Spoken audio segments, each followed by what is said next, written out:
As submitted. Second. All in favor? Aye. Opposed? Unanimous. This time I'd like to open it up to citizens to be heard. This is a time when you can come up and talk about any items that are not on the agenda. Please come forward, and if you could state your name and if you will have filled out a card, and we ask you to respectfully keep your comments to 3 minutes.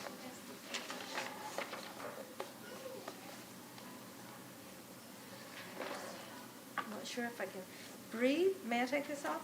Yes.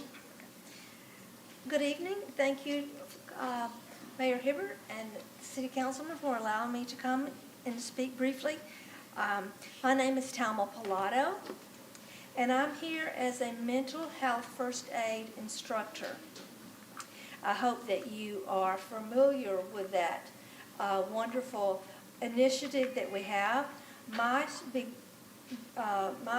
role into it was Love for Lawrence, and most of us know that. He was a dear friend of ours, and through that it was the Community Foundation of Tampa Bay that led to the national, and it's actually an international. So thank you for allowing me, and I'm glad I could come today because May is Mental Health Month. Okay, so how often do we hear after a human tragedy, I wish I'd known, I wish I could have seen the signs, or I could have done something? Well, this program teaches you to deal with those issues. It teaches us how to recognize the signs and symptoms, and sometimes it only needs a pat on the back, or, oh, how are you doing? I haven't seen you lately. You haven't joined us for coffee. Or, I miss your smiling face, something. Or just a word of kindness, a shoulder to lean on. That's all it takes. But this program goes far deeper than that, but it starts at that beginning stage because so many people say, well, what can I do? You can make the difference. So it teaches us how to intervene early. It teaches how to de-escalate situations, and then how to connect people with resources. It teaches us how to interact with people in crisis, be it a panic attack or a heart attack or anxiety attack, or all those beginning issues, and then it goes all the way through suicide and how we can be with that person and talk with them and just try to keep them calm until the resources allow us to get there. It discusses in depth how to relate culture, the reduction of stigma, and the relevance of these topics about mental health. And I noticed on your agenda tonight how you've received a grant to update the department's Narcon. That is wonderful. That's a part of it, that when a person is in crisis. Okay, so the pandemic has created unprecedented status and rise of our mental health, asking all of us to say, what can we do to support our family, our friends, our colleagues, and our community? So I have statistics which we all know, but what this does. If you could just wrap it up, Ms. Blair. Okay. Oh, my goodness. So what I want you to, asking you to join me is to tell you that this is free for our city. This training, only thing it takes is the commitment, one day, and it may save a life. Thank you. Appreciate you coming out tonight. As you said, certainly the pandemic has put additional strain on the system, and reach out to those around you. There's a lot of people in need, and they don't always give you the indications that And there's they're other in stress. information about EMTs, first responders in your packet. Okay. Thank you. Anyone else for citizens to be heard? How you doing? Good evening. My name's Joe Hernandez. I live at 3036 Glen Oak Avenue North in K-Puck area. You guys came in about a year, maybe a year and a half, 2 years, to put sewers into our development. You guys had a whole bunch of meetings. Everybody in the whole development came to these meetings. They said since we weren't in the annex, that we were unincorporated, we were paying more for water, our water bill wasn't gonna change all that much. All things like that. Last month, my water bill was $105, not a problem. This month, it's $202.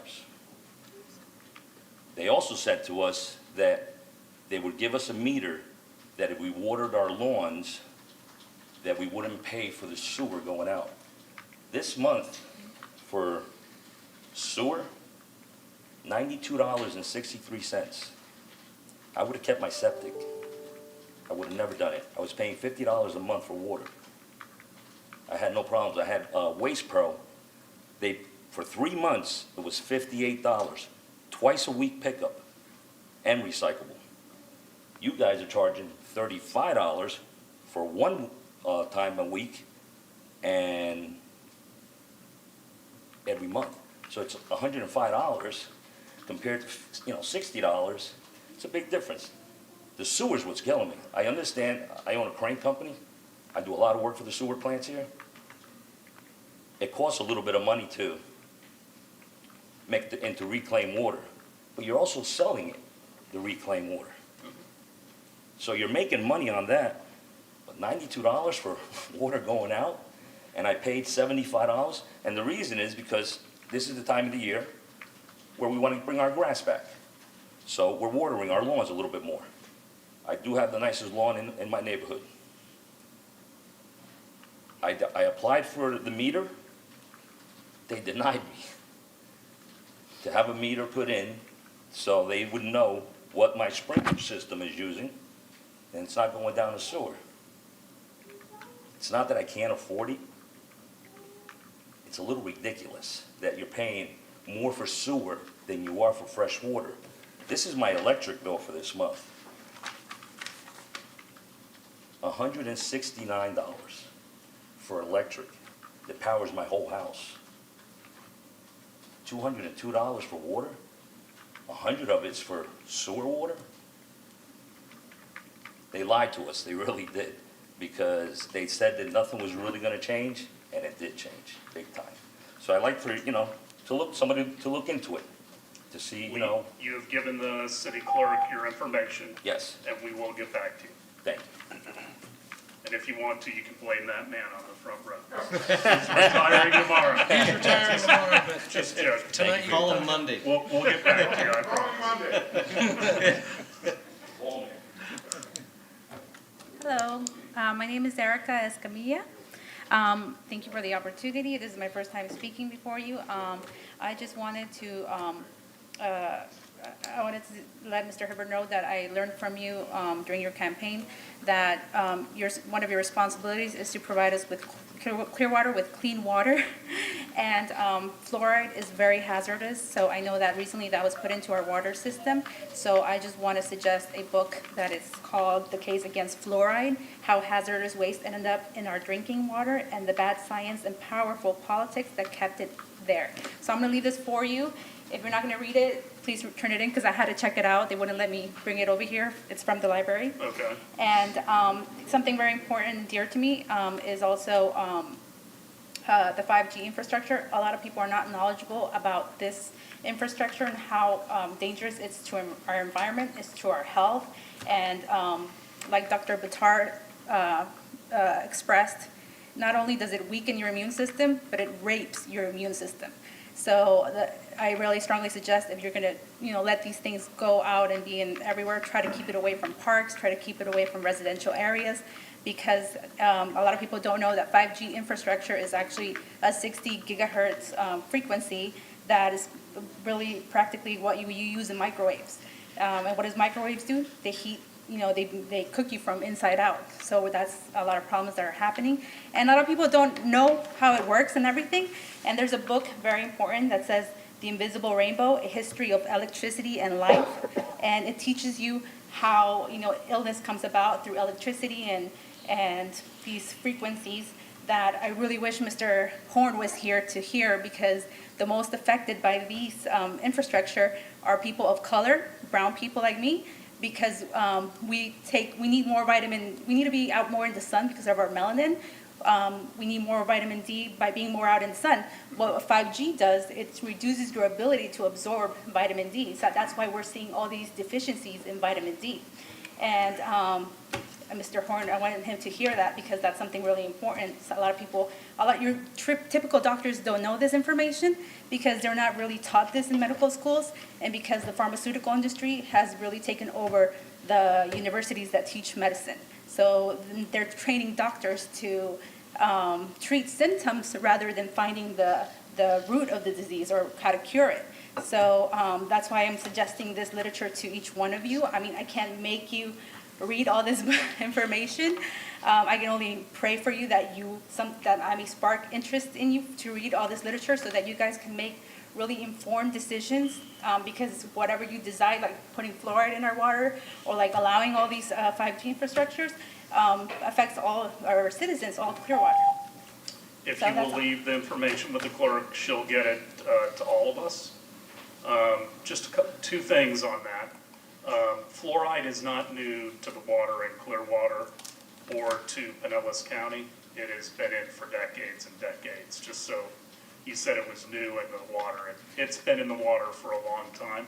Okay. I just want to respond to that. And we blend some of our water with Pinellas County. Okay. On the 5G, the city has literally zero authority concerning it. It is an FCC issue, and there are many things we've dealt with the FCC over the years with cable companies and cell towers and other things, and we literally are powerless when it comes to FCC rules. Is that correct, Ms. Aiken? Yes, sir. So, No. but I do appreciate the information, and we will take a look at it, and I appreciate your passion in coming out tonight. Thank you, and just for reference, Lakeland has passed ordinances that limit, where the towers can be placed. So I hope that's something that you can look into and see if we can copy that, All right. Lakeland. Thank Okay? you. Thank you. Anyone else for citizens to be heard? Good evening, how you doing? Good evening. My name is Pete Golding. I live at 1770 Prince Philip Street. And I appreciate your opportunity to speak to you all today. I've been at my home for 24 years. And I understand the need to keep the property values up because, hey, we all want it to keep it up, and I get that. However, I have a driveway that can fit 6 cars. Basically, 6 would be tight, but it could definitely do 6 small cars. And my house must have been an afterthought when it was built because it's the only house on the street where the garage faces the side as opposed to, a front way. So it limits kind of how much room I have on each side of the house. I recently purchased a camper, and I understand that campers, and I keep it covered at all times when not in use. I received a note from the city of Clearwater saying that, a certified letter saying that it was in violation of code. I guess I want to know what the difference is between that, because mine's only 20 feet, and a boat that's allowed to stay there that's 20 feet. I keep it covered. No one sleeps in it or anything like that. And the thing I find that we might need to address this is because with this pandemic, I have a friend that works in the power sports industry, and he said boat sales, motorcycles, campers, side-by-side, ATVs, anything there's been a lot of sales lately, so I'm wondering if this can be addressed to possibly maybe have a place where it can be 20 feet or less, because I have a feeling I'm not the only one who's, there's probably people during the pandemic that bought campers so they could go out and take their families on vacations. So the only other thing I was going to say about that is Pinellas County does allow, I looked at their code enforcement, and they do allow 40 feet. I understand we're Clearwater, but again, I just have a hard time when I go around my neighborhoods and I see boats that are kind of in unkempt conditions in the driveway when I have, a camper that's fully covered all the time, and it's less than 20 feet, or it's right at 20 feet, I should say. All right, well, we'll get back to you on that. I mean, they should not be storing boats either. They need to be behind fencing or in garages. Oh, I thought the code said that they were allowed a boat in a driveway. I thought if it was under a certain amount of feet. I'd have to check the feet specifically. I don't know that. Okay. Chief? Oh, there you are. Yeah. Mr. Mayor, Dodd. I think the gentleman is correct that up to 20 feet in length, the boat we do allow to be parked in a driveway. campers and those large vehicles like that have to be behind the building line of the house in a side yard. So that's the way the code is written. And then again, I was just hoping, and I understand that's how it was written, and I spoke with Ryan Odegaard, and couldn't have been any more pleasant. He was great. He explained to me what the situation was, giving me some time. I'm gonna be moving it. I have a friend that has some property, he's gonna let me, but again, it's just, I actually have a picture, I don't know if you wanna see. Or I can Well, bring if it you can next time. send it to us, we are going to be going through a strategic planning process. Okay. And one of the elements of that is going out to the community and citizens to see what their priorities are. I will tell you, having been in office for a long time, there's different opinions on everything. I Some people completely want to understand. store things in front of their houses, some people don't want to see even in automobiles in driveways, they want them in garages. So it's a spectrum of opinions. What we do try to do is keep the level of all the properties up so that and we are different from Pinellas County, and that's Yes. something I don't frankly mind. But it's something that can be raised when we go through the strategic planning, Okay, and we go out and reach out to the citizens, which now as COVID is starting to ebb and flow here and people are getting vaccinated, we hope to have a very robust outreach. that would be great, because like I said, I have a feeling just with all the, a lot of people, I purchased mine during COVID, so I'm guessing other people probably did the same. Thank you for your time. coming out.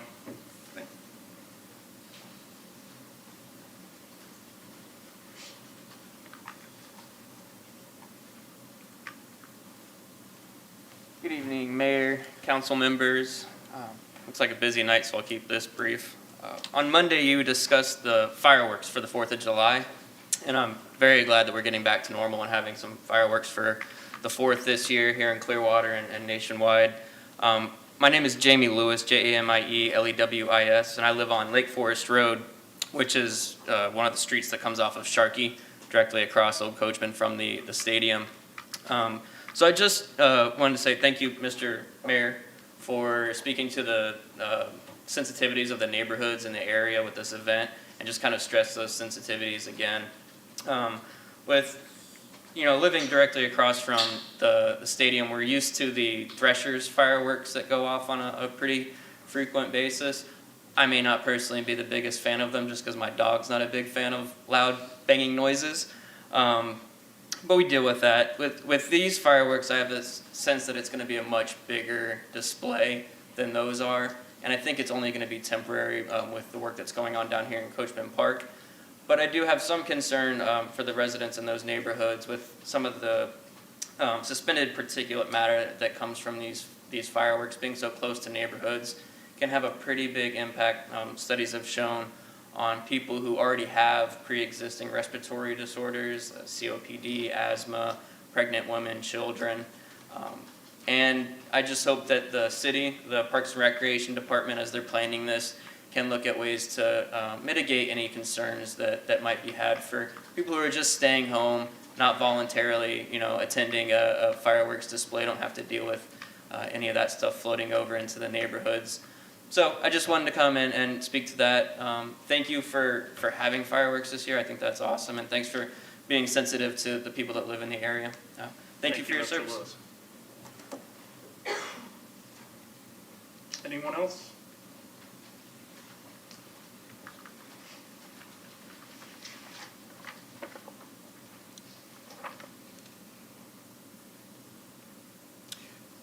Good evening, Mayor and council members. I'm Bill Johnson. I'm speaking for myself tonight.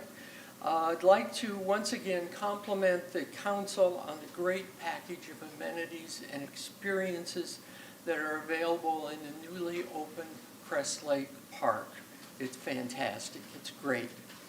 That clearly is the design intent of the citizens plan for Coachman Park as well. A plan that the city paid $378,000 to HR&A to develop based on citizen public hearings.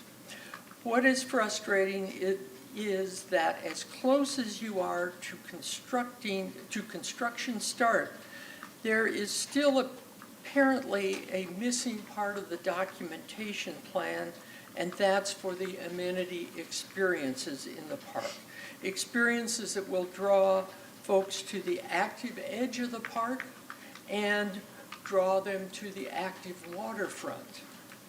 An experience that will draw people to the park every day and all day. Something like the Spruce Street Park in Philadelphia that I've shared photos with you on before. The video flyover that was shown to your council work session certainly was inadequate to explain those experience and other descriptions to be made available to the public, and that I would think should be available before the start of construction. Please do that. So let's have another bases loaded home run for Clearwater like Crest Lake Park, and I thank you. Thank you, Mr. Johnson. We are going to have another meeting about Imagine on May 17th, and so we invite people to tune in for that prior to the groundbreaking, which will be in June. Anyone else for citizens to be heard? All right, at this time, I would like to call up our Public Utilities Director, Mr. Porter, who I mentioned was going to be retiring. So, thank you very much for allowing me to come up and speak. I want to take this opportunity to thank a bunch of people. All right. As you just mentioned, I'll be retiring tomorrow. And so this will be the last time, the last opportunity I have to address you. First, I'd like to start by saying thank you very much to the citizens of Clearwater. It's you and what you've done that's allowed me to do my job for the last 10 years. And without you and without the support and the resources you've provided me, I could have not done the job, and I couldn't have provided you with the service that you expect and you deserve. So thank you first and foremost. Secondly, I'd like to thank the City Council, Mr. Mayor, the Assistant City Managers, the City Manager, our attorney, and all the folks that work on the senior executive team, the other directors, and all the past council members and mayors. Quite a few in a very short time in 10 years. But again, without all of you and without the support that you've given me and without the resources you've provided, we could have never done the job that we've done. I'm very proud to say that we've never not had the system function the way it's supposed to during, well, forever in the city of Clearwater, but especially during my tenure. So the last 10 years, we've met our mission 100% of the time, whether it was hurricanes, storms, COVID, you name it, we've met it, but that's largely because of the support that you've given us. So I thank you very much. And then lastly, but certainly not least, I want to thank the staff. I have the best team of utility people that I've ever worked with in 49 years. My assistant director, Richard Gardner, my division managers, Glenn Daniel, Charmaine Parchment, Mike Gillum, let's see, Jason Jennings. I got to go down the list. I don't want to forget anybody here. it's like the Academy Awards. Yeah, it is. Your mother out. It is. And Barry Robinson. So again, Rich Gardner, Barry Robinson, Charmaine Parchment, Jason Jennings, Glenn Daniels, and Mike Gillum. They're the best group of senior managers that I've worked with. The same is true for the assistant directors or assistant managers and all of the staff. The staff has been fantastic. Whether it was morning, noon, or night, 24 hours a day, 7 days a week, storms, no storms, hot, cold, you name it. The staff did their jobs and did it well, and I'm very proud of them. So my retirement is rather bittersweet. I'm glad I'm going to be going because it gives others an opportunity to take over the reins and excel, and it gives me an opportunity after 49 years to finally be able to be sleeping in the middle of the night, hear a rainstorm, not panic, turn over and go back to sleep. It'll be the first time I've been able to do that. So with that, I want to say thank you all very, very much for the opportunity. And don't be surprised if I don't show up from time to time in this room, just not as your utilities director. Well, So Mr. thank Porter, thank you very much for your professionalism and your dedication. We had a meeting this week, as Mr. Porter did with all of us, to talk about utilities. And, they may not be sexy until they don't work. We appreciate that clean water coming out, and when you flush the toilet, It works. it works. So, thank you. We wish you the very best in retirement, and thank you. don't be a stranger. I won't. So thank you very much.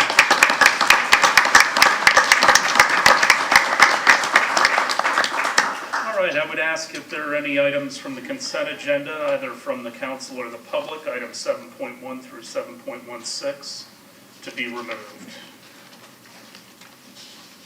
Yep. Hearing none, do I have a motion? Make a motion to accept 7.1 through 7.16 on the consent agenda.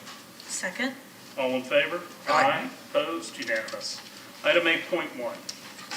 Ordinance 9461-21, approve the request from the owner of property addressed as 2055 Buford Avenue, Clearwater, to vacate a platted 10-foot utility easement described as the north 10 feet of Lot 18, Cedar Heights, according to the plat thereof as recorded in Plat Book 81, page 85 of the Public Records of the Pinellas County, Florida, and pass ordinance 9461-21 on first reading. Let's give it. Sorry about that. This item is, the resident requested that we vacate a 10-foot platted utility easement. Staff had review and have no objections. Any questions? Any questions for Ms. Kivett?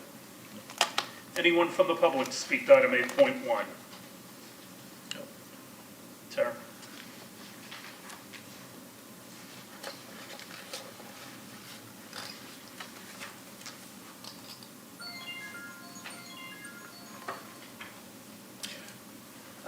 I am Bill Johnson. I'm speaking for the Coalition of Clearwater Neighborhood Coalition, and this is more of a procedural question for you, but we thank you for providing the public notice of agenda items for this, but the notice does not say the street address, so it's rather difficult to determine where it is based, you have to go to the county's property plot. Suggestion, it'd be nice, like your agenda has, to have the street address available when the notice of the hearing is distributed. Thank you. Thank you. Anyone else to speak to this item? Have a motion? Motion to approve item 8.1 on first reading. Second. All in favor? Aye. Opposed? Unanimous. Ms. Aiken. Ordinance number 9461-21, an ordinance of the City of Clearwater, Florida, vacating a platted 10-foot utility easement located on the north 10 feet of Lot 18, Cedar Heights, according to the plat thereof, as recorded in Plat Book 81, page 85 of the Public Records of Pinellas County, Florida, providing an effective date. Anyone to speak to the ordinance? Do I have a motion? Move to pass ordinance 9461-21 on first reading. Second. All in favor? Aye. Opposed? Unanimous. 8.2. Ordinance 9462-21, approve the request from the owner of property addressed at 1002 El Dorado Avenue, Clearwater, to vacate a platted 5-foot utility easement described as the west 5 feet of Lot 7, Block 69, Mandalay, recorded in Plat Book 14, pages 32 to 35 of the Public Records of Pinellas County, Florida, and pass ordinance 9462-21 on first reading. Ms. Kivett. Great, thank you, Mr. Maxwell, and good evening, Mayor and Council. Tara Kivett, Engineering Director. Again, it's very similar to the last item. This resident requested that the city vacate a 5-foot platted utility easement. There are no utilities actually in the easement, so staff have reviewed and support this vacation. Any questions? Any questions? Anyone from the public to speak to item 8.2? A motion? Move approval of agenda item 8.2. Second. All in favor? Aye. Opposed? Unanimous. Ms. Aiken. Ordinance number 9462-21, an ordinance of the City of Clearwater, Florida, vacating a platted 5-foot utility easement described as the west 5 feet of Lot 7, Block 69, Mandalay, recorded in Plat Book 14, pages 32 to 35 of the Public Records of Pinellas County, Florida, providing an effective date. Anyone to speak to the ordinance? Have a motion. You cutting me off, Ms. Collins? I move to pass ordinance 9462-21 on first reading. Second? All in favor? Aye. Opposed? Unanimous. 8.3. Mayor, this is to continue the contraction of Clearwater K Community Development District hearing, but that date that they are requesting is to June 17th, 2021, not June 3rd. So the second meeting of June The instead second of the meeting in first. June. Okay. The attorneys for the various parties are here if you want to hear anything, but they're basically here to support the continuance. Is there anyone to speak to this item? Do I have a motion to continue to June 17th, 2021? I make that motion to continue to June 17th, 2021. Second. All in favor? Aye. Opposed? Unanimous. We'll see you in about 6 weeks. Item 9.1. Ordinance number 9440-21, an ordinance of the City of Clearwater, Florida, annexing certain real property located on the south side of Parkwood Street, approximately 340 feet east of North Betty Lane, whose post office address is 1313 Parkwood Street, Clearwater, Florida 33755, together with the rights-of-way of Parkwood Street, abutting lots 4 and 5, into the corporate limits of the city and redefining the boundary lines of the city to include said addition, providing an effective date. Anyone to speak to item 9.1? Have a motion? Oh, I need a motion. okay. Motion to adopt ordinance 9440-21 on second reading. Sorry. Second. All in favor? Aye. Opposed? Unanimous. 9.2. Ordinance number 9441-21, an ordinance of the City of Clearwater, Florida, amending the future land use element of the comprehensive plan of the city to designate the land use for certain real property located on the south side of Parkwood Street, approximately 340 feet east of North Betty Lane, whose post office address is 1313 Parkwood Street, Clearwater, Florida, 33755, upon annexation into the City of Clearwater as residential low, RL, providing an effective date. Anyone to speak to item 9.2? Have a motion? Move to adopt ordinance 9441-21 on second reading. Second. All in favor? Aye. Opposed? Unanimous. 9.3. Ordinance number 9442-21, an ordinance of the City of Clearwater, Florida, amending the zoning atlas of the city by zoning certain real property located on the south side of Parkwood Street, approximately 340 feet east of North Betty Lane, whose post office address is 1313 Parkwood Street, Clearwater, Florida 33755, upon annexation into the City of Clearwater as low medium density residential, LMDR, providing an effective date. Anyone to speak to item 9.3? Motion? I move to adopt ordinance 9442-21 on second reading. Second. All in favor? Aye. Opposed? Unanimous. 9.4. Ordinance number 9443-21, an ordinance of the City of Clearwater, Florida, annexing certain real property located on the east side of Poinsettia Avenue, approximately 150 feet south of Union Street, whose post office address is 2077 Poinsettia Avenue, Clearwater, Florida 33755, into the corporate limits of the city and redefining the boundary lines of the city to include said addition, providing an effective date. Anyone from the public to speak to 9.4? Motion? I move to adopt ordinance 9443-21 on second reading. Second? All in favor? Aye. Opposed? Unanimous. 9.5.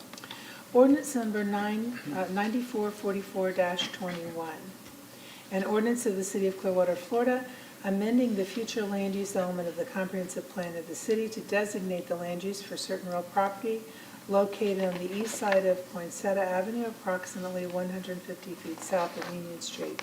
His post office address is 2077 Poinsettia Avenue, Clearwater, Florida, 33755, upon annexation into the City of Clearwater as residential urban RU, providing an effective date. Anyone to speak to item 9.5? Motion? Motion to adopt ordinance 9444-21 on second reading. Second? All in favor? Aye. Opposed? Unanimous. 9.6. Ordinance number 9445-21, an ordinance of the City of Clearwater, Florida, amending the zoning atlas of the city by zoning certain real property located on the east side of Poinsettia Avenue, approximately 150 feet south of Union Street, whose post office address is 2077 Poinsettia Avenue, Clearwater, Florida 33755, upon annexation into the City of Clearwater as low-medium density residential, LMDR, providing an effective date. Anyone from the public to speak to item 9.6? Seeing none, do I have a motion? I move we adopt ordinance 9445-21 on second reading. Second. All in favor? Aye. Opposed? Unanimous. 9.7. Ordinance number 9460-21, an ordinance of the City of Clearwater, Florida, amending the Code of Ordinances by replacing Division 3 of Article 6, Chapter 2 in its entirety with a revised Division 3 of Article 6, Chapter 2, providing for Division 3 purchasing, Subdivision 1 generally, Section 2.541 purpose and application, Section 2.542 definitions, Section 2.543 public access to procurement information, Sections 2.544 through 2.547 reserved, Subsection 2 procurement organization, Section 2.551 purchasing agent, Section 2.552 organization of public procurement, Section 2.553 procurement procedures, Section 2.554 authority for purchases of commodities, services, and construction, Subdivision 3 source of selection and contract information, Section 2.561, methods of source selection, Section 2.562, disqualification, rejection, and bid protest, Section 2.563, exceptions to the competitive process, Section 2.564, specifications preparation, Section 2.565, authority to debar or suspend, Section 2.566, integrity of the competitive solicitation process, no contact period, public records and meetings. Subdivision 4, ethics in public procurement, Section 2.571, standards of conduct, Section 2.601 through 2.608, reserved, amending the Code of Ordinances by replacing Division 4 of Article 6, Chapter 2 in its entirety with a revised Division 4 of Article 6, Chapter 2, providing for Division 4 disposal and disposition of surplus tangible personal property, Section 2.621 definitions, Section 2.622 surplus sales officer, Section 2.623 disposal and disposition of surplus tangible personal property, Section 2.624 reserved, providing for severability, providing for effective date. Now you get a breath. Did you repeat that, Dan? Yes, Please. Anyone to speak to item 9.7? Have a motion? Move to adopt ordinance 9460-21 on second reading. Second. All in favor? Aye. Opposed? Unanimous. 10.1. Confirm COVID-19 emergency proclamation and adopt resolution 21-21. Chief Graham. Good evening, Javon Graham, Division Chief, Emergency Management. This, as you know, due to the governor's executive orders, we are not extending our Clearwater state of emergency, so this is to pass or ensure the passing of our previous resolutions. With that being said, COVID is not done. We still encourage the public to continue following CDC guidance and the Department of Health, and we as a city will continue doing everything we can to protect not only employees but the community as well with following what we can to support the efforts to mitigate and prepare for COVID as we continue to deal with it. With that, I'd answer any questions you have. Any questions for Chief Graham? What are you going to do with your Thursdays? I have no idea. I might just show up in the back. Just I going don't to know. miss us. Understand. See no questions. Anyone from the public to speak to item 10.1? I move to approve agenda item 10.1. Second. All in favor? Aye. Opposed? Unanimous, Ms. Aiken? Resolution number 21-21, confirmation of COVID-19 emergency proclamation, May 6, 2021. A resolution of the City of Clearwater confirming declarations of the state of emergency, providing an effective date. Anyone to speak to the resolution? Motion?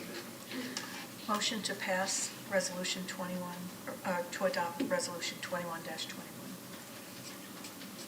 Second. All in favor? Aye. Aye. Opposed? Unanimous. Anything else, Mr. Maxwell? It's just one quick informational item. Mr. Horn wanted me to let you know that the city intends to switch out the mask-up signs on the old City Hall building and then replace it with the Go Bolts signs that we used last year, based on a request by the Tampa Bay Lightning in preparation for their playoff run. Very good. Any objection? Nope. Go Bolts. Go Bulls. All right. You gonna do a blue mohawk again? No, I'm not. You're not That gonna was do a that one-shot again? deal, Come pal. on. Come on. I have more trouble for that. That was back in the day. I did a blue mohawk, which was not a good look, I'll just tell you. Anything else, Ms. Aiken? No, sir. Okay, item 12.1, which we discussed on Monday, is the potential to have an ordinance that would allow chickens in the city of Clearwater, which I think is what you're all here to talk about. Promised that we would discuss this, and we've looked at other cities within the county. There has been the statement that we are the only city that does not have an ordinance. Ms. Aiken, that isn't exactly true, is that correct? That is not correct. You are not the only city that does not allow chickens at this point. What I'm just handing out to you, Chief Slaughter actually put this together. Chief Slaughter, are you? I'm sorry? I think you just stepped out So I for think a he's second. hiding from me.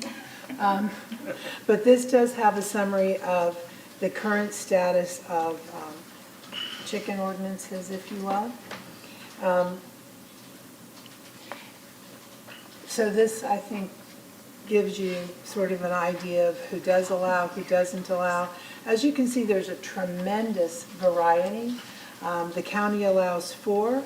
Some places allow 10. I believe one city allows 12 chickens. Some have, the county ordinance has a fair amount of guidelines. Some of the other jurisdictions don't really have much guidelines at all. And so those are kind of summarized in the notes section. So typically these ordinances, typically but not exclusively, are enforced by the police, by code enforcement. Although some of the code enforcement entities are under the police department, depending upon the city. And there's at least one jurisdiction where the police department enforces animal ordinances, and several where the police enforce animal. Chief, do you have anything that you want to add?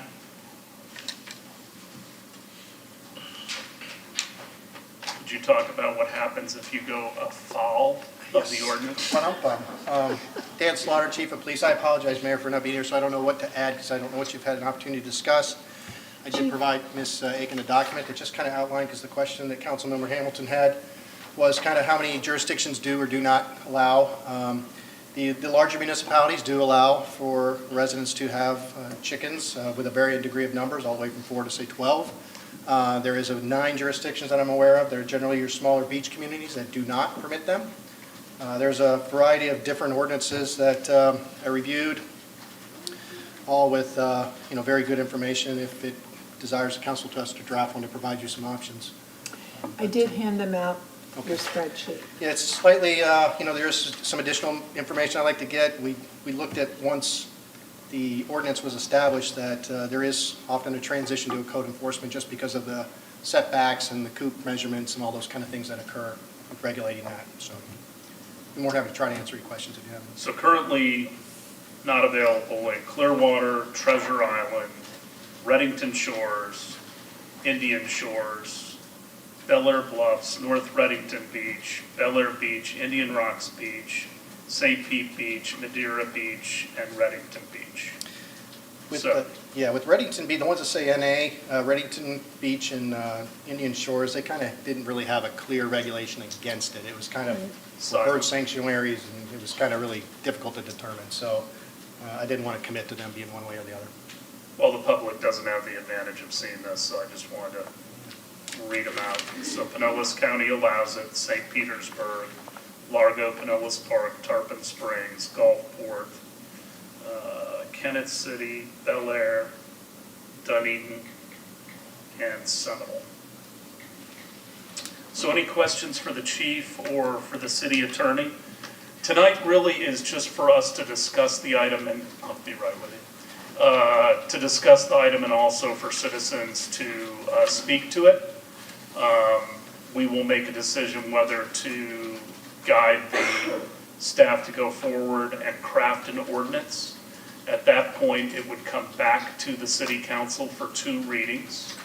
And that would give citizens both for and against the opportunity to speak to it. So, you had something to add, Chief? Yeah, sorry, just one more before I sit down. I just wanted to mention, I did talk to some of the other law enforcement executives, Chief Holloway, Chief Hayworth, Chief Young in Tarpon Springs, and Chief Doyle in Bel Air. All of them reported that the call impact is relatively low. We do, even in City of Clearwater, we do have issues with loose ones here and there from time to time, but they're very minimal, not a lot of number of calls. I think the highest was Pinellas Park with maybe 5 calls in 2 years, so relatively Okay. low. Very good. Any questions for staff? At this, yes, Councilmember Albrecht. Yeah, it seems like that Clearwater and then also, let's see, Kennett City and Bel Air, are, the enforcement is under code enforcement police, under police. But basically all the rest of them are code enforcement. Would that be something that would shift if we did adopt this from police to code enforcement, or do you still do animals, including chickens? Currently, Chapter 8 is completely mine. Do you want to answer? I would anticipate that we would draft, that you would want an ordinance somewhat like the counties, which really has more of the zoning and use type of restrictions and would likely be under code enforcement as opposed to the police department. I'm assuming you're going to want numerical restrictions, locational restrictions, coop restrictions, other kinds of things. And so normally those sort of find their way to code enforcement. I would So agree. are they only allowed at single-family homes, or are they allowed at multifamily dwellings? Many of the regulations specifically speak to that point and say single-family residences and forbid them in multi-family locations. Some of them don't necessarily discuss that, but they also have some zoning language, and quite honestly, I didn't get a chance to vet through each of their zoning language, but it appears that it's pretty much restricted to residential properties. And to tack on to the question about code, I could see where there's a regulatory portion that's code, but then probably animals at large, if they're at loose, would be my responsibility. Okay. Any other questions at this time? I'm going to open it up to the public if you'd like to come up and speak to this item. I do ask you to keep your comments to 3 minutes. I don't ever like cutting people off, but if I give somebody else more than 3 minutes, it's not fair to the people that keep to the clock, so.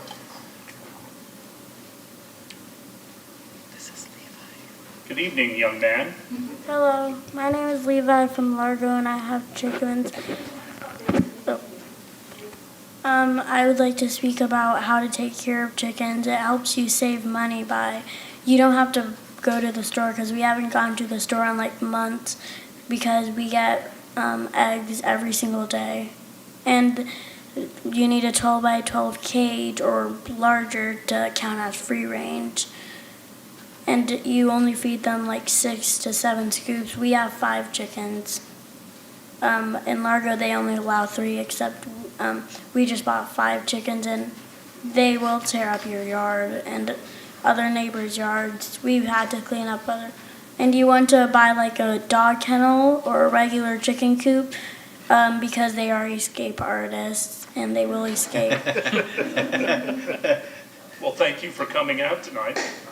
Thank you. We appreciate that information. Good luck with them. Okay.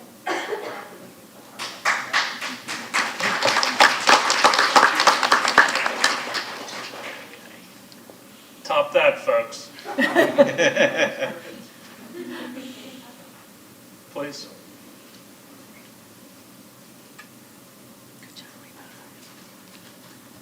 Hi, my name is Amy Mack. I turned in a card earlier. Good evening. I shared with you guys an email that I was really excited to see chickens on the agenda.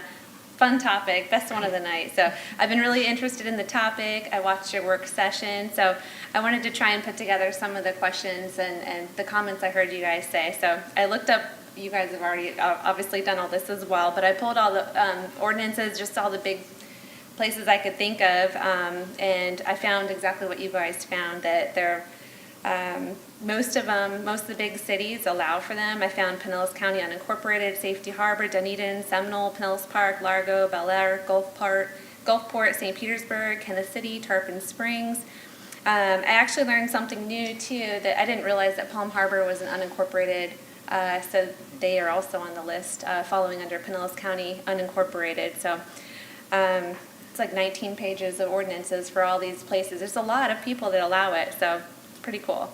The other thing I was thinking of is deed restricted neighborhoods, HOAs that might limit this. So there's probably a lot of neighborhoods in the city of Clearwater that are deed restricted.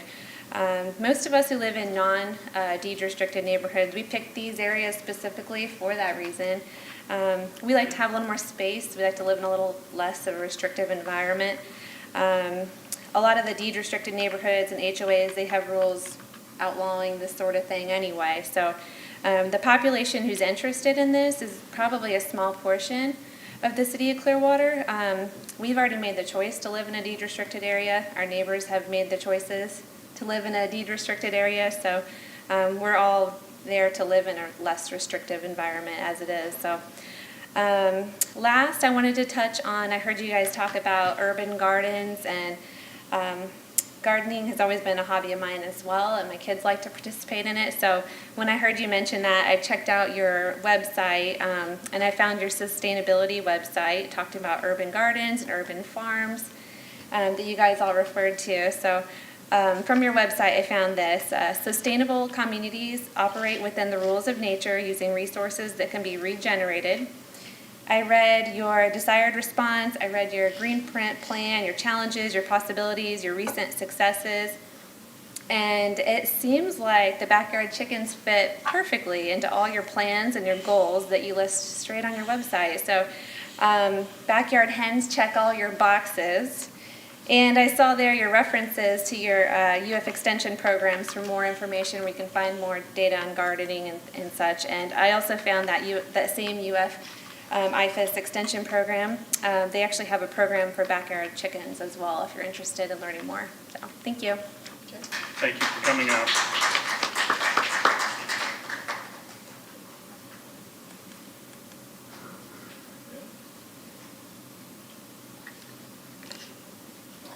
All right, well, thank you for allowing me to speak. My name is Philip O'Neill. I turned in a card as well. I just wanted to say there's about 25 or 30 of us that are organizing around this topic. We met on the 20th. We've met twice so far. We met on the 20th of April, but we had such short notice. There's only a couple of us that are able to speak tonight. But I can assure you we will be available to speak as time allows, as the topic continues to be discussed.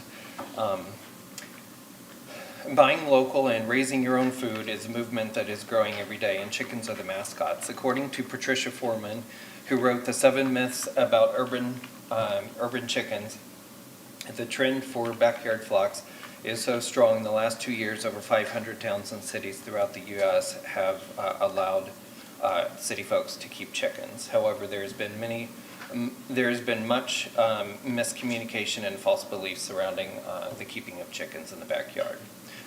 So let's get to the facts. A lot of people think that they're noisy. Laying hens at their loudest are about about 60 decibels, so about the same as a human conversation. A barking dog is 90, and hens are quiet for most of the day. And there have been cases of many people keeping them without the neighbors even knowing it. The fact is, a 40-pound dog generates more solid waste than 10 chickens. To be more specific, a 40-pound dog generates about three-fourths of a pound of manure every day.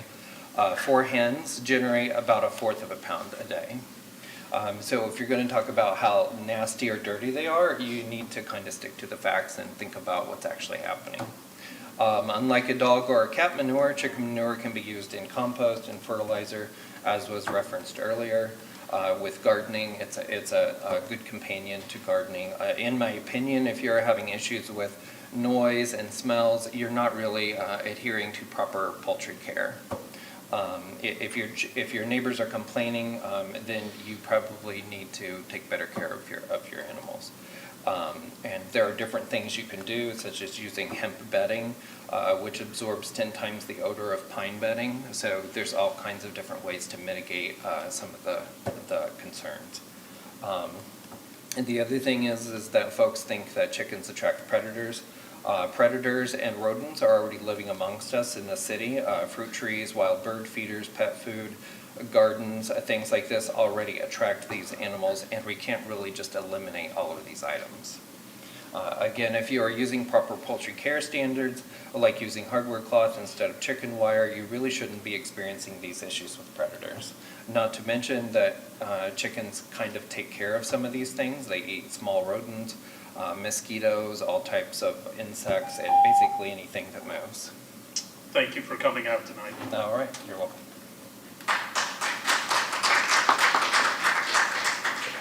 Anyone else to speak?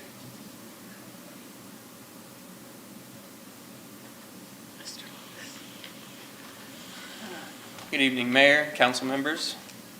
I'll speak about chickens. I support allowing urban chickens because such an ordinance would allow those concerned about the environmental impact of intensive livestock production the choice between self-sufficiency and abstention from traditional protein sources.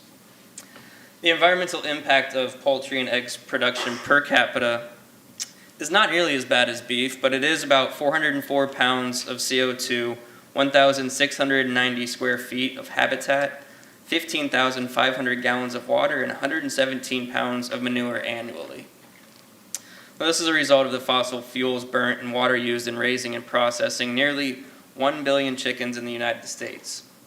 Now, it's also important to note that chicken manure produces nitrous oxide, which has a warming potential 293 times greater than CO2.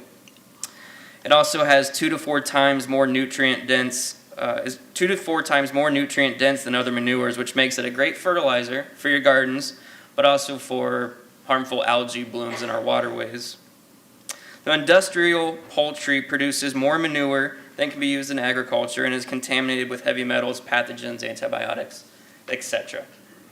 So backyard chickens allow those concerned with the environmental impact an alternative personal solution that doesn't mean going full-on vegan.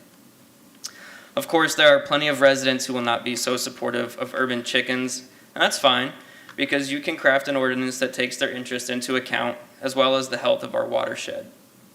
So what I would suggest, and a lot of what you've seen in some of the other ordinances, it sounds like, is an ordinance that looks a lot like what the American Planning Association recommends and what Pinellas County has crafted. And first, I would say require permits for these chickens. We're a very densely populated area, and we have, over 100,000 residents in Clearwater. It'd be pretty difficult for code enforcement to just go to every house and check for chickens. So if you have some kind of permitting system or some kind of tracking system, you know who to go, and check on and make sure everything's in ship shape. Would also set a limit of 1 hen per 2,000 square foot. That's about, I think, 4 or 5 hens per quarter acre, one of the two. Do a setback of about 10 feet from the property line where the coop is, or 100 feet from any other residential structure. Possibly exclude some areas along Alligator Creek, Stevenson Creek, or do a setback 10 feet from the beginning of a slope that heads toward any waterway to prevent the manure, which is a great fertilizer, from entering the waterways. Just like we don't want phosphorus from like Piney Point in the bay, we don't want anything that has a lot of nitrogen or any nutrients. No slaughter, no sale, and enclosures. Well, thank you for your time and your service to the city. Thank you, Mr. Lewis. Ms. Call, you have some emails? A comment from Sarah Penix. Hi, my name is Sarah Penix. My husband Rob and I are here in support of chickens being part of a wonderful life in Clearwater, Florida. There are many ways chickens help people. My chickens are ESA chickens. I have disabilities that they help me with. Chickens are actually have personalities and show cuddles and love. They're a great distraction for PTSD and anxiety. They have been a godsend through the pandemic. I used to volunteer at the urban farm before COVID, and she called me her chicken wrangler because I was so happy there and good with them. It was a happy place, a home I speak with other friends. The pandemic hit and shutdowns and such. Boy, was I grateful to still have my 3 girls to keep me distracted and give me peace. Now, yes, the eggs are a bonus. My mother-in-law is allergic to store eggs, so now she gets to have fresh eggs to eat. Where she could not afford the expensive eggs at market from farmers' fresh eggs. Also, we grow a food yard. The chicken droppings go in a compost, and we build soil to use in our garden that we grow food to feed us and share with others. Chickens have so many places in our community to help everyone of any age. They're so helpful mentally, spiritually, and physically. My neighbors say they are no bother. In 2 years, I have not heard a complaint. They are kept in a very well-built run and coop with hardware cloth that keeps out raccoons and critters that could harm them. They are not smelly as we keep them clean, and with 3 girls, it's not hard work.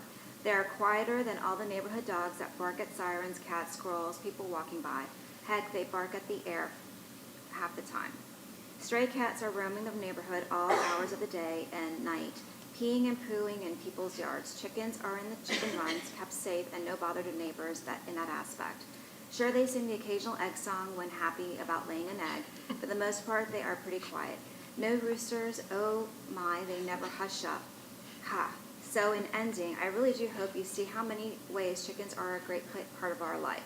I do see ESA letters if you would like to see them tonight during the session. Thank you for taking the time to hear us, and I hope you too agree a few good hens are a great ingredient to sustainability and mental health. Regards, Pickles, Tara Penix. A comment was submitted by Leslie Conrad. Please support allowing a limited number of chickens at single-family homes with reasonable guidelines regarding care, space, and cleanliness. When deciding on spacing, please keep in mind that many of us in older neighborhoods in older Clearwater have narrow lots, but can still be responsible chicken owners. In limited numbers, hens are as quiet and as clean as wild birds and are a great lesson in care and sustainable living for our kids. Thank you, Leslie Conrad. Viet Tram. I'm a resident of Clearwater since 1998. I'm a strong believer of having a permaculture garden in the city for fresh foods, landscaping, and outdoor activities. Anybody that have a garden for many years know the importance of having chicken. There are many good qualities that chicken can provide, such as fresh egg, waste reduction, fertilizer, natural pest control, entertainment, and education to our children. We now live in society that go to supermarket to buy everything we need and sometimes resource to a fast food drive for a quick meal. We stopped teaching our children the important life skills like growing our own foods. I have 2 young kids, and I want to avoid seeing them playing with their iPad and game console all day indoor. They enjoy playing in the backyard, picking tomatoes, berries, and flowers from the garden. I remember a few times my kids asked me why we can have chicken in our backyard. Thank you for allowing comments submitted via online because I'm currently still social distancing due to health reasons. That's it. Anyone else before I close public comment? Okay. Well, I would suggest we go ahead and allow the staff to formulate language, and it will give people time to hear about the story, and we'll get more and more feedback. Having talked to Ms. Aiken, I think the county's ordinance is closer to the direction that you would like to go. Is that correct? I believe so. You did have at least one speaker who was suggesting limitations which were much more stringent. I believe it was 100-foot separation. And that... A lot of our houses don't have one. Yeah. So what we'll do is come back to you. We'll track the county's guidelines And that if you want to add any other provisions, we can do that. I think that, I don't know if anybody disagrees, but I think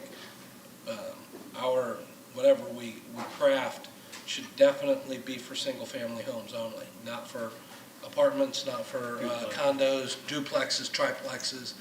It's got to be a single-family home. I agree. I think that eliminates a lot of the issues. And I think some sort of a setback so that it's not, normally if you have a fence, you're sharing that fence with a neighbor. I'm not sure that the chicken coop should be right up against that fence. I think there should be some separation.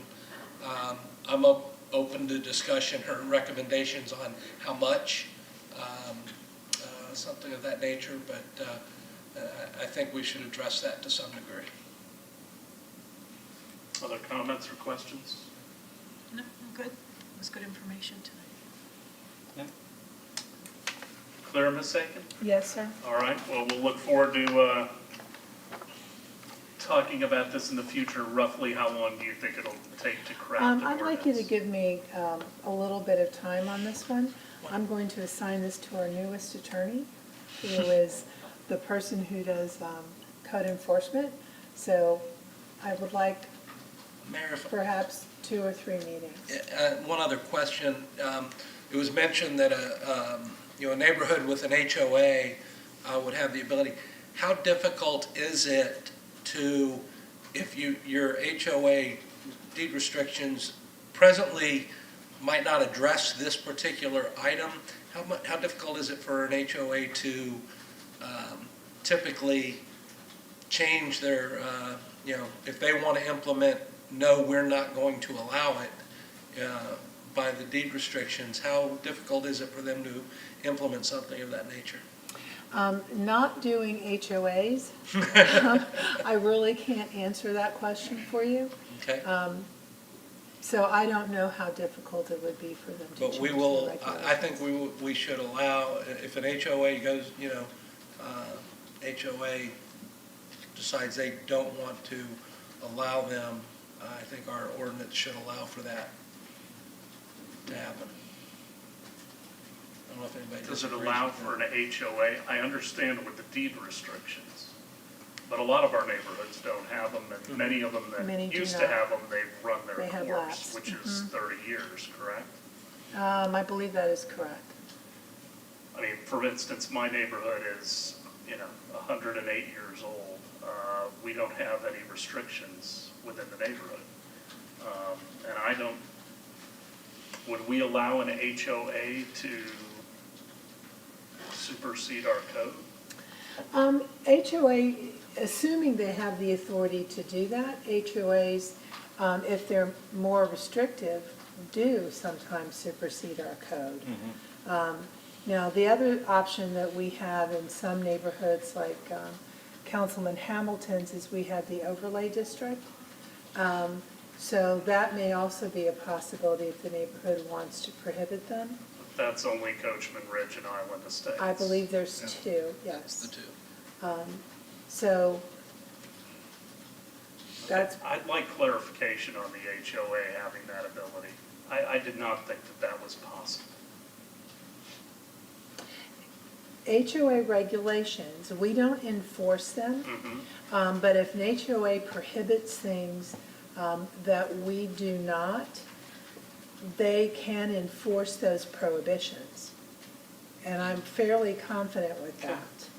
Now, we don't enforce them, so we're not going to take code enforcement out to enforce your private regulations, but the HOA can enforce those. My understanding is an active HOA will have voting rules. If they want to add something, everybody in the HOA gets to vote, and it has to gain a certain amount of votes, a certain percentage of votes to be adopted. So, But I thought that was only in an involuntary HOA, which is one that once you buy into the neighborhood, you are automatically a part of, whereas there are voluntary HOAs I believe you are correct. I'm talking about HOAs that actually have regulatory power. That's what I'm talking about. Yes. I don't think there is as many of them as. No, but there are many neighborhood associations, but they are not necessarily deed-restricted associations. So they're really two different animals. Councilmember Albrecht. So in an overlay, the two neighborhoods that are in the overlay district, that basically just overlays whatever the city code is, right? So, I mean, that Yes. would become part of there's no HOA, but it would be part of the overlay. So Well, they have heightened regulations though compared to the rest of do. the city. They may have things like a requirement for tile roofs. They have some specific additional restrictions that we don't have. I don't think there's anything about chickens in the overlay. I'm not aware of anything about Yeah. chickens. Remember it when we passed it. And, I mean, what is the council's, and I apologize for not being Robert's Rules of Order, even though it's a council meeting. This is almost more like a work session discussion to me. But are we comfortable requiring a permit, or are we okay just having having to register, or do we want to do it formally through permitting?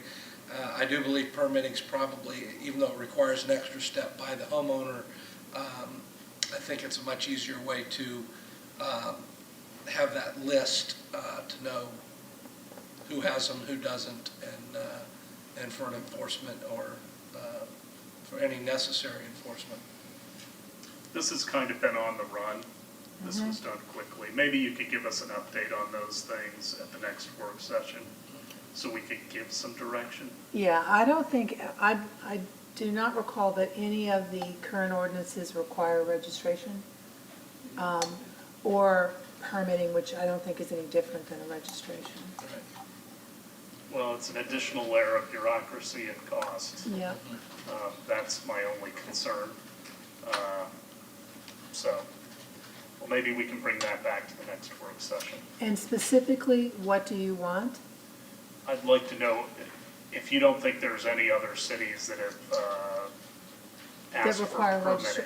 registration in Pinellas County. Yeah. And I see Bel Air Micah. does. Bel Air requires a permit by the city manager, Correct. correct? Yeah. And what was the reason that you all did that? It was in before I came. Oh, was it? So I do not know. Okay. All right. But they have no listed regulations They do. by ordinance? I believe so. Okay. Well, we want that new city attorney to have some work to do, and now he does. Okay. All right. Nothing else, Pam? Nothing No, else, sir. Mr. Maxwell? No. Closing comments, let's start with Mr. Bunker. A big congrats to Hoyt for his lottery win, and thank you so much for inviting me along on the Disney cruise. I look forward to that. I'm happy that we're getting back to a normal life in slow stages now. I was sad to read about the death, the murder of the transgender woman here in Clearwater. Just one of dozens of such deaths across the nation. That, along with the attacks on Asians, it really is a sad state of affairs. But hopefully, as we get a chance to be with others and be more friendly, and maybe we can put a stop to some of this. Councilmember Beckman. I just wanted to take a moment to say thank you to people who showed up for the meeting to share your ideas and concerns and suggestions and support for different items. I appreciate that. I love the civic engagement, love to hear multiple voices, so thank you so much for being here and making all of this work. Councilmember Albrecht. You know, it's an exciting time right now in Clearwater. I had the pleasure of being at the ribbon cutting for beautiful Crest Lake Park If you haven't seen it, you must go see it. It's great, and it's kind of a precognition of what we're going to have down on the water. We're working on the Imagine Clearwater Park. We've got about 2 years, 24 months, and that'll be complete and open. And in fact, we're going to have some special work sessions coming up on that to get the final little things. But they've already started. The ground has been, a lot of the underground is in, and I think we have a groundbreaking coming up on that as well. So, and also real excited about the mask, getting back to some semblance of normality. The only thing I would say to everybody, be nice to your neighbor. Please be nice, because there's still people that, no matter what, they're going to be comfortable wearing a mask for a while, so be nice to them. And if it requires you wearing a mask, show them respect. And I know it's going to be hard because a lot of people don't think that they should be wearing masks, and there's people that think they do. So just kind of keep that in mind when you're out around, and try to be nice to your neighbor. Let's get back to being nice with one another. Vice Mayor? Well, I'm going to piggyback on what Mr. Oberton just said. I also want to add, have a little understanding and respect for private business owners. If the private business owner feels that they would prefer that their customers wear masks, respect that. I mean, it's owning a business, a lot of responsibility, and some business owners are not quite comfortable just cutting everything loose right now, and so some of them are still electing to ask the customers to wear a mask, and I can understand that to a degree. So, there's no need to be ugly towards those businesses or anything of that nature, but just have a little consideration. And the only other thing I want to speak about, I didn't know it was a thing until I was at a meeting last week with the Big C, and they made an announcement that this week, according to the Florida League of Cities, is City Clerk Week in the state of Florida. So I would like to recognize Rosemarie, Nicole, and everyone in the city clerk's office for the outstanding job they do. I believe, are you going to a lunch tomorrow or something for it, or did they cancel it? So you weren't going, so they canceled it. Oh, jeez. So, but no, happy City Clerk's Week, and thank you very much for everything you do. Thank you. Well, we had a coastal cleanup on April 18th that Councilmember Beckman and I were attending on Courtney Campbell. We thank all the volunteers. Litter is a really big deal around the community. On our beach, on our causeway, in our neighborhoods. I beg people, be responsible. And if you see some litter, pick it up. You can't believe how much was collected in a short period of time right on Courtney Campbell. I want to congratulate Habitat for Humanity. They had one of the first events in a long time, and they raised about $500,000. Vice Mayor Hamilton and Councilmember Beckman were there, as well as myself, and it was a great event. I want to congratulate the First Christian Church of Clearwater on April 23rd, a couple Sundays ago. Got to go and celebrate their 100th anniversary, which for Florida is pretty amazing. We did have a great ribbon cutting, and I want to thank the councils from the past and the present who made Crest Lake Park the opportunity and the wonderful park that it is. If you have not availed yourself of going out there, I would highly recommend it. Tomorrow night, the Clearwater Historical Society will kick off their second annual Women's Expo, and that will continue to be displayed. There are some wonderful women that are going to be highlighted. I would highly recommend that. Want you to save the date. As was mentioned, we're going to be holding a ribbon cutting for the Imagine Clearwater project at Coachman Park. We invite everybody to come out to that. The City of Clearwater's Community Redevelopment Agency has adopted 3 new business assistance grant programs for commercial property owners and tenants. The 3 grant programs are focused on reducing blight and filling vacant ground floor commercial spaces with uses that generate pedestrian activity within the entirety of the CRA district. Once approved, applicants will have between 6 months and 1 year to implement interior or exterior renovations. For more information and to apply, visit downtownclearwater.com. The City of Clearwater is seeking to assist residents who are behind on their mortgage and utility payments due to COVID-19.